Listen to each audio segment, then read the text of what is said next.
व्याख्याता के इतिहास विषय की अपनी टेस्ट सीरीज चल रही थी।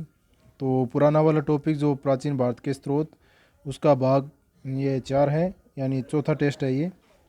तो शुरू करते हैं आज का टेस्ट। पहला क्वेश्चन है, भारत से संबंधित प्रथम पाठ्य अभिलेख जिसमें वैदिक देवताओं इंद्र, मित्र, वरुण एवं नासत्य का उल्लेख मिलता है। ऑप्शन ए बोगस कोई अभिलेख, ऑप्शन बी बेहिस्तून अभिलेख, ऑप्शन सी बडली अभिलेख, ऑप्शन डी पीपरवा बौद्ध कलश लेख। तो पहले सवाल का सही जवाब हो जाएगा ऑप्शन ए बोगस कोई अभिलेख। तो बोगस कोई अभिलेख में 4 देवताओं इंद्र, मित्र, वरुण और नासत्य का उल्लेख किया गया है। कभी कभी क्वेश्चन में इनका क्रम भी पूछ लेते हैं।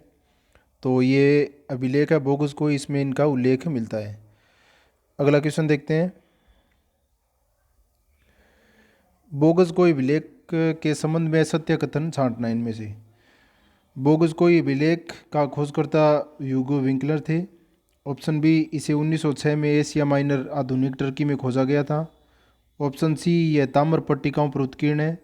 ऑप्शन डी, यह स्थानीय व मितानी राजाओं के मध्य एक संधि पत्र था। तो इसमें बोगस कोई अभिलेख के विषय में असत्य कथन बताना है हमें।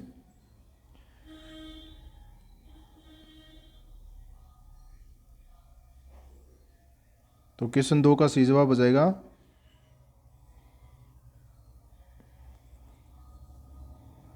ऑप्शन सी, यह ताम्र पट्टिकाओं पर उत्कीर्ण है। तो ये ताम्र पट्टिकाओं पर नहीं है, ये मिट्टी की पट्टिकाओं पर उत्कीर्ण था बोगस कोई अभिलेख। क्वेश्चन नंबर 3, ईरानी शासक दारा प्रथम यानी डेरियस के संबंध में अभिलेख है। तो डेरियस से संबंधित अभिलेख कौन सा है? ऑप्शन ए बेहस्तून अभिलेख, ऑप्शन बी नक्श ए रुस्तम, ऑप्शन सी ए व बी दोनों, ऑप्शन डी बोगस कोई अभिलेख। तो ये डी है इसका, ये ऑप्शन सी की जगह ये गलत हो गया, ये डी है। तो इसमें सही बताना है जो डेरियस प्रथम से संबंधित है अभिलेख है वह कौन सा है। तो सवाल नंबर 3 का सही जवाब हो जाएगा अपने ए व बी दोनों। तो बेहस्तून अभिलेख और नक्श ए रुस्तम ये दोनों अभिलेख है दारा प्रथम यानी डेरियस से संबंधित अभिलेख थे। अगला प्रश्न देखते हैं प्रश्न संख्या 4, दारा प्रथम द्वारा गंधार एवं सप्त सेंधो प्रदेशों को जीतने का उल्लेख मिलता है। यानी वह अभिलेख बताना है जिसमें दारा प्रथम द्वारा गंधार और सप्त सेंधो प्रदेशों को जीता गया था। ऑप्शन ए बोगस कोई अभिलेख, ऑप्शन बी पीपरवा लेख, ऑप्शन सी बडली अभिलेख, ऑप्शन डी बेहिस्तून या नक्श ए रुस्तम अभिलेख। तो इसमें ऊपर वाले क्वेश्चन से भी अंदाज़ा लग सकता है अपने को। दारा प्रथम का अभिलेख ये बेहिस्तून और नक्श ए रुस्तम था। तो ऑप्शन डी इसका सही हो जाएगा। क्वेश्चन 5 देखते हैं, बडली अभिलेख कहाँ से प्राप्त हुआ? अजमेर से, ऑप्शन बी जैसलमेर से, ऑप्शन सी जोधपुर से या ऑप्शन डी जयपुर से। तो बडली अभिलेख कहाँ से खोजा गया था? ये सारे के सारे क्वेश्चन इंपॉर्टेंट है।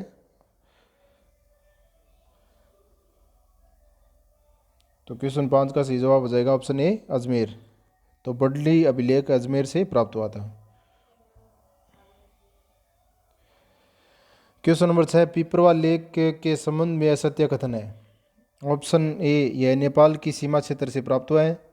ऑप्शन बी, यह ब्राह्मी लिपि में लिखा है। ऑप्शन सी, यह अभिलेख अशोक के बाद का है। ऑप्शन डी, यह बौद्ध धर्म से संबंधित है।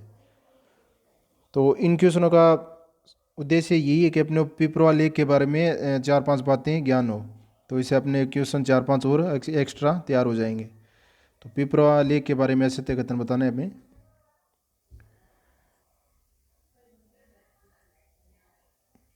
तो क्वेश्चन 6 का सही जवाब हो जाएगा ऑप्शन सी, यह अभिलेख अशोक के बाद का है। तो ये गलत है, ये अशोक के बाद का नहीं है, ये अशोक से पहले का लेख है पिपरवा लेख। क्वेश्चन नंबर 7, किस अभिलेख में अशोक ने स्वयं को मगधीराज कहा है? इंपॉर्टेंट क्वेश्चन है। वह कौन सा अभिलेख है जिसमें अशोक ने स्वयं को मगधीराज कहा है? ऑप्शन ए जूनागढ़ अभिलेख, ऑप्शन बी भाब्रू अभिलेख, ऑप्शन सी इलाहाबाद स्तंभ लेख, ऑप्शन डी दिल्ली मेरठ स्तंभ लेख।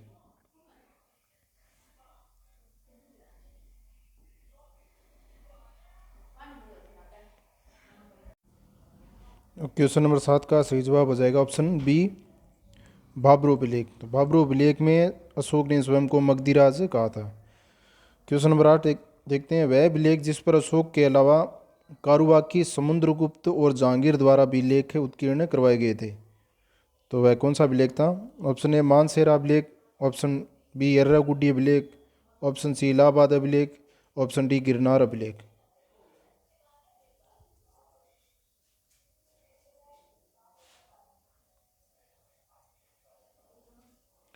तो क्वेश्चन 8 का सही जवाब हो जाएगा ऑप्शन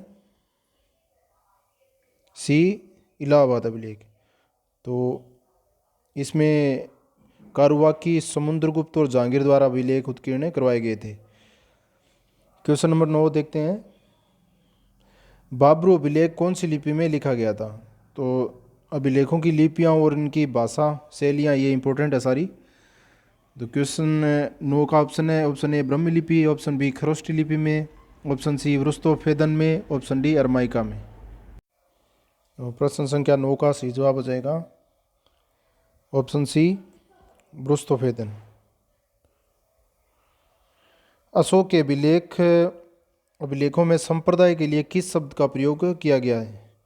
ऑप्शन ए निर्ग्रंथ, ऑप्शन बी बम्मन, ऑप्शन सी पाषाण, ऑप्शन डी संप्रो। तो अब अशोक के अभिलेखों में संप्रदाय को क्या कहा गया है?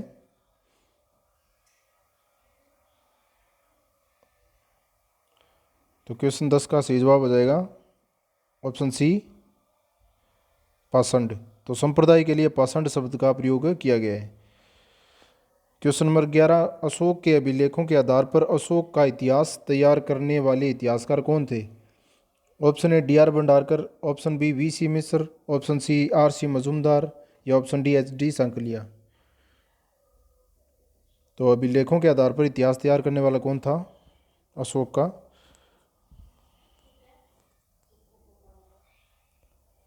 तो क्वेश्चन 11 का सही जवाब हो जाएगा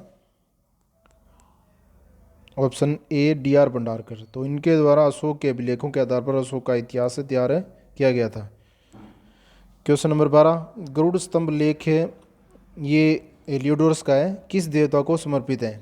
ऑप्शन ए वासुदेव को, ऑप्शन सी शिव को, ऑप्शन सी महावीर स्वामी को, या ऑप्शन डी गौतम बुद्ध को।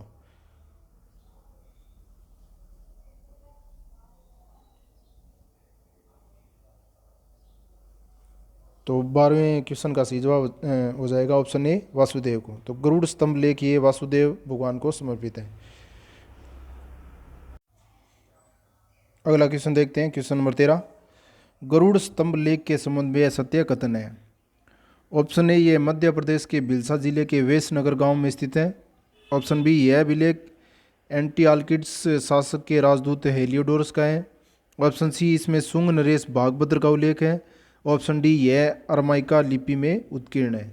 तो इनमें से गलत कथन बताना है अपने को गरुड़ स्तंभ लेख के संबंध में। क्वेश्चन 13 का सही जवाब हो जाएगा ऑप्शन डी, ये अरमाइका लिपि में उत्कीर्ण है। तो ये अरमाइका लिपि में नहीं है, ये ब्रह्मी लिपि में उत्कीर्ण है। तो बाकी ये सारे के सारे इसके कथन सत्य हैं। तो इसे गरुड़ स्तंभ लेख के बारे में अपने को 4 बातें याद हो जाएगी। क्वेश्चन नंबर 14 देखते हैं, पुष्यमित्र शुंग के 2 अश्वमेध यज्ञों की व अयोध्या को अपनी राजधानी बनाने की जानकारी प्राप्त होती है। तो कहाँ से प्राप्त होती है? ऑप्शन ए गरुड़ स्तंभ लेख से, ऑप्शन ए गरुड़ स्तंभ लेख, ऑप्शन बी अयोध्या प्रशस्त्र अभिलेख, ऑप्शन सी प्रयाग प्रशस्ति, या ऑप्शन डी इलाहाबाद अभिलेख। क्वेश्चन 14 का सही जवाब बताइए आप।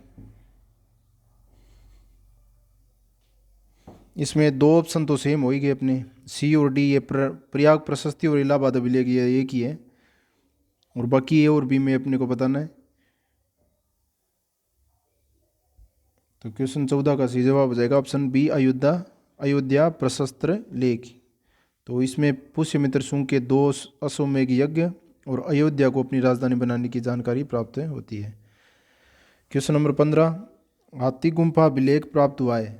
ऑप्शन ए गुजरात से, ऑप्शन बी महाराष्ट्र से, ऑप्शन सी उड़ीसा से, या ऑप्शन डी आंध्र प्रदेश से।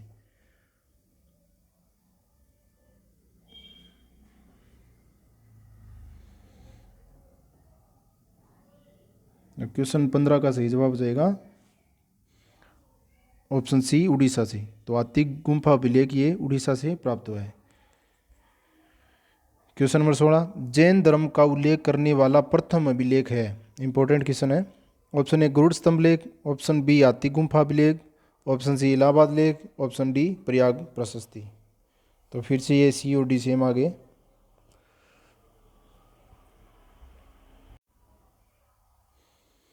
तो 16 नंबर क्वेश्चन का सही जवाब हो जाएगा ऑप्शन बी, जैन धर्म का प्रथम अभिलेखीय साक्ष्य हाथी गुम्फा अभिलेख से प्राप्त हुआ है। क्वेश्चन 17, किस अभिलेख में सर्वप्रथम भारतवर्ष का जिक्र किया गया है, यानी भारतवर्ष शब्द का उल्लेख किस अभिलेख में किया गया है। ऑप्शन ए हाथी गुम्फा अभिलेख, ऑप्शन बी गरुड़ स्तंभ लेख, ऑप्शन सी बेउस्तून अभिलेख, ऑप्शन डी इलाहाबाद अभिलेख। तो क्वेश्चन 17 का सही जवाब हो जाएगा ऑप्शन ए हाथी गुम्फा अभिलेख। तो इसमें भारतवर्ष शब्द का सर्वप्रथम जिक्र आया है। क्वेश्चन 18 देखते हैं, नानागढ़ अभिलेख के संबंध में असत्य कथन कौन सा है। ऑप्शन ए यह महाराष्ट्र के पूना जिले की नानागढ़ गुफा से प्राप्त हुआ है। ऑप्शन बी इसकी लिपि खरोष्टी व भाषा प्राकृत है। ऑप्शन सी यह नागनिका सातवान सतकर्णी प्रथम की पत्नी द्वारा उत्कीर्ण किया गया है।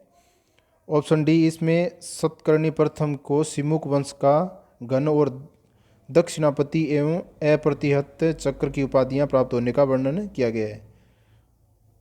तो इसमें असत्य कथन बताना है।